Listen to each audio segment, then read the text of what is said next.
1 cup বেসন দিয়ে bundiya recipe তৈরি করে দেখাবো আজকে আপনাদেরকে। তো এখানে একটা বাটির মধ্যে আমি 1 কাপ বেসন নিয়ে নিয়েছি। বেসন হচ্ছে আমি ভালোভাবে ছেলে নিয়েছি, কারণ বেসনের ভিতর যাতে কোনো প্রকার গুটি গুটি ভাব না থাকে, একেবারে ফিনিশিং থাকে। তো এর জন্য ভালোভাবে ছেলে নিতে হবে। আমি বেসনটাকে ভালোভাবে ছেলে তারপরে হচ্ছে দিয়ে দিয়েছি এখানে। আর এখানে হচ্ছে আমি নর্মাল পানি দিয়ে দিচ্ছি। নর্মাল পানিটাকে হচ্ছে আমি আস্তে আস্তে করে দিব, যাতে করে বেশি না পড়ে।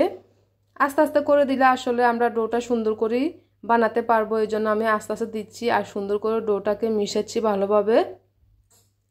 তো এখানে শুধুমাত্র বেসন দিয়ে আমি হচ্ছে বুরিন্দা তৈরি করে দেখাবো আপনাদেরকে। তো দেখতে পাচ্ছেন আমি অল্প অল্প করে পানি দিচ্ছি, কারণ একসাথে দেওয়া যাবে না, যে আমার ডোটা যাতে পরিমাপ অনুযায়ী হয় এই জন্য আমি আস্তে আস্তে করে দিব পানিটা, তাহলে কিন্তু বোঝা যাবে। তো আমি এখানে কিন্তু এই যে ডোটা ভালোভাবে মিক্স করতে হবে, একেবারে ভালোভাবে ফেটাতে হবে যাতে একেবারে ফিনিশিং হয়। যতটা ফিনিশিং হয় ততটাও কিন্তু বুরিন্দাগুলো অনেক অনেক সুন্দর হয়, এই জন্য ভালোভাবে মিশিয়ে নিচ্ছি।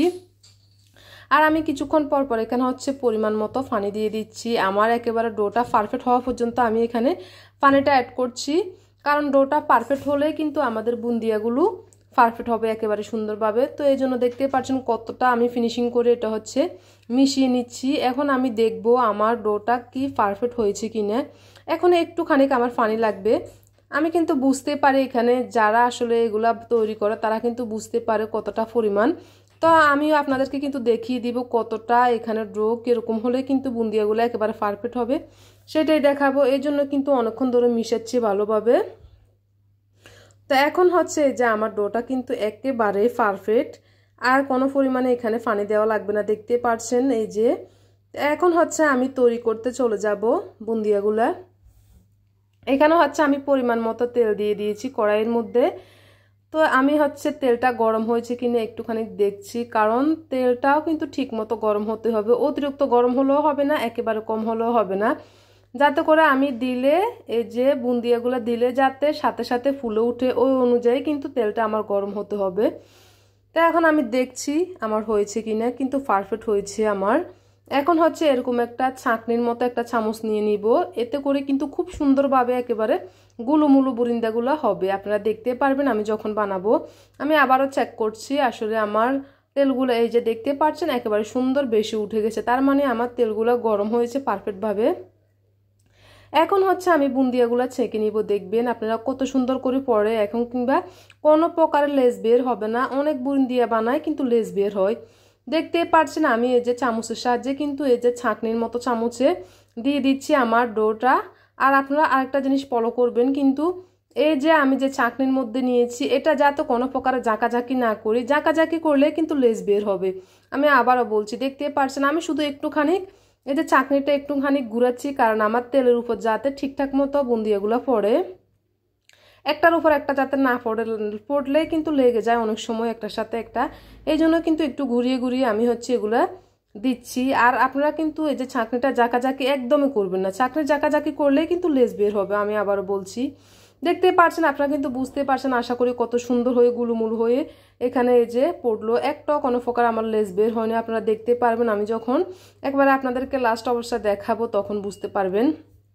তো এখানে কিন্তু ভালোভাবে ছেঁকে নিতে হবে, কারণ কি যখন একটা কালার চলে আসবে তখন কিন্তু অনেক সুন্দর মুচমুচে হবে, আর এই কালারটা না আসলে কিন্তু বুন্দিয়াগুলা মুচমুচে হবে না। আমি আবারও বলছি আপনাদেরকে, কালারটা যাতে একটু ব্রাউন কালার সুন্দরভাবে হয়, এই কালারটা হচ্ছে আসলে একেবারে পারফেক্ট। আমি যে কালার এখন উঠিয়েছি দেখতে পারবেন আপনারা, এই কালার হলেই কিন্তু বুন্দিয়াগুলো মুচমুচে থাকে অনেকক্ষণ ধরে একেবারে, দেখতেই পাচ্ছেন। আমি আবারও দিয়ে দিচ্ছি, আমার কিন্তু কোনো প্রকারের বুন্দিয়াতে কিন্তু লেজ বের হচ্ছে না। আমি আপনাদেরকে বলছি, যখন আপনারা ছাঁকনাটা জাঁকাজাকি করবেন তখন কিন্তু লেজ বের হবে, একেবারে শুধু নর্মালভাবে ধরে রাখবে, এটা কিন্তু নিচ থেকেই পড়ে যাবে, কারণ আমার ডোটা পারফেক্ট হয়েছে, এই জন্য কিন্তু কোনো প্রকারে এটা জাঁকাজাকি কিংবা করা লাগে না, আপনারা দেখতে পাচ্ছেন। তো অবশেষে আমার সবগুলা বুন্দিয়া তৈরি হয়ে গেছে, দেখতে পাচ্ছেন। একটা বুন্দিয়ার মধ্যে আমার লেজ আছে কিনা দেখতে পাচ্ছেন, কত সুন্দর গুলুমুল হয়েছে আর কতটা মচমচা, আমার কালারটাও কিন্তু পারফেক্ট হয়েছে, দেখতে পাচ্ছেন অনেকটাই মুচমুচে ক্রিস্পি হয়েছে, কতটা সুন্দর। তো যাই হোক, দেখতে পারছেন আশা করি, বলে আর বুঝাবো কি কত সুন্দর গুলুমুল হয়েছে, কোনো প্রকারের লেজ বের হয়নি। তো এরকম করে আপনারাও বানিয়ে নেবেন। এখন হচ্ছে আমি যে শিরাটা তৈরি করব, তো আমি একটা পাতিল নিয়ে নিয়েছি, পাতিলের মধ্যে আমি যে কাপে করে বেসন নিয়ে নিয়েছি ঠিক ওই কাপের 1 কাপ পরিমাণের চেয়ে একটুখানি কম আমি চিনি দিয়ে দিয়েছি 1 কাপ। এখন হচ্ছে সেই কাপের ভিতর আমি অল্প পরিমাণ 3 ভাগের 1 ভাগে পানি দিয়ে দিয়েছি, আমি দেখতে পাচ্ছেন আপনারা। তো আমি পানি দিয়ে এখন হচ্ছে আগুন জ্বালিয়ে দিয়েছি, চুলাটা হচ্ছে আমি ভালোভাবে চিনিটা যাতে একেবারে গলে যায় আমি একটু চামচ দিয়ে নাড়াচাড়া করছি। চিনিটা গলা পর্যন্ত আমি হচ্ছে ভালোভাবে চামচ দিয়ে হচ্ছে নাড়াচাড়া করতেছি। আর এই শিরাটা হচ্ছে আমাকে পারফেক্ট হওয়া লাগবে, এই যে শিরাটা যাতে না বসে যায় এই জন্য আমি এক টুকরো হচ্ছে লেবুর রস দিয়ে দিচ্ছি, দেখতেই পাচ্ছেন লেবুর রসটা দিয়ে দিচ্ছি যাতে চিনের শিরাটা কোনো প্রকারে বসে না যায়। আর আমি কখন এই শিরাটা আমার পারফেক্ট হবে, যখন আমার হচ্ছে হাতের মধ্যে আমি লাগিয়ে দেখব একটুখানি আটালো আটালো হয়েছে, তখন কিন্তু আমার শিরাটা পারফেক্ট। আমি বন্ধ করে দেব চুলাটা, একেবারে গাঢ় হওয়া লাগবে না, একেবারে পাতলা হলেও চলবে না, একদম মিডিয়াম হচ্ছে যাতে আটালো আটালো ভাব আসে এটার মধ্যে, তখন হচ্ছে আমি বন্ধ করে দিব। আর বন্ধ করার সাথে সাথে হচ্ছে আমি বুন্দিয়াগুলো দিয়ে দিচ্ছি, দেখতে পাচ্ছেন এই যে সবগুলা বুন্দি আমি দিয়ে দিচ্ছি। আমার শিরাটা কিন্তু একেবারে পারফেক্ট হয়েছে। আর হচ্ছে আমার যতটুকু শিরা প্রয়োজন আমার ঠিক ওইটুকুই শিরা হয়েছে, আপনারা দেখতে পাচ্ছেন। আমি বুন্দিয়াগুলো যখন এই যে মিশাচ্ছি তখন কিন্তু আমার এখানে এই যে শিরে এখনো আছে, তার মানে আমার সুন্দরভাবে এটা সোপ করে নিবে বুন্দিয়াগুলা। তা আপনাদেরকে দেখাবো লাস্ট অবস্থায়, দেখতে পারবেন আপনারা। এখন হচ্ছে ভালোভাবে মিশিয়ে নিচ্ছি, মিশিয়ে হচ্ছে আমি ঢাকনা দিয়ে এটা ডেকে দিব। ঢাকনা দিয়ে ডেকে আমি হচ্ছে প্রায় 1 ঘন্টার মতো রেখে দিব, তারপরে হচ্ছে আমি আপনাদেরকে দেখাবো। এখন আশা করি দেখতে পাচ্ছেন কত সুন্দর পারফেক্টভাবে আমার বুন্দিয়াগুলো হয়েছে, একেবারে কোনো প্রকার লেজ তারপরে কোনো প্রকারে মানে একসাথে যে লেগে যায় অনেকগুলো এরকমও ভাব হয়নি, সবগুলো সুন্দরভাবে পারফেক্টভাবে হয়েছে। আশা করি বুঝতেই পেরেছেন আপনারা কিভাবে তৈরি করলে বুন্দিয়াগুলো একেবারে পারফেক্ট হবে। আমি আপনাদেরকে আশা করি সবকিছু বুঝিয়ে বললাম। তো এই যে দেখতে পাচ্ছেন কতটা রসালো হয়েছে, অনেক সুন্দর, একেবারে রসে ভরা টইটুম্বুর। তা আপনারা এই নিয়মে যদি করে থাকেন তাহলে কিন্তু আপনাদের বুন্দিয়াগুলো একেবারে সুন্দর হবে। তো কেমন লাগলো আজকের বুন্দিয়া রেসিপি, আশা করি অনেক অনেক ভালো লাগলো আপনাদের কাছে। তো সবাই ভালো থাকবেন, সুস্থ থাকবেন, আজকের মতো এখানে শেষ, আল্লাহ হাফেজ।